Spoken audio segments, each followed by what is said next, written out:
మా మామ దుకాణం పెట్టింది. మామ ఇటు చూడు మామ, దుకాణం పెట్టినా మామ. మా మామ దుకాణం పెట్టింది.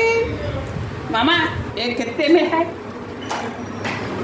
ఇది ఎంత మామ? ఇది ఎంత? ఇది ఎంత?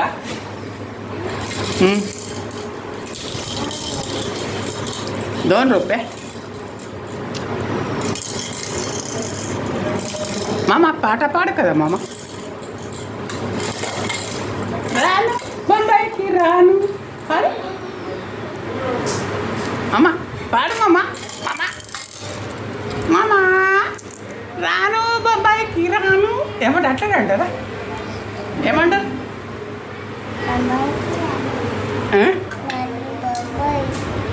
రాను రాను ఎట్లనంట పాట. ఇవాళ డేట్ చెప్పు. అలా రాను బొంబాయికి రాను. ఈరోజు డేట్ 27/2025. మా చిక్కు మామ. ఏ మామ? చిక్కు మామ.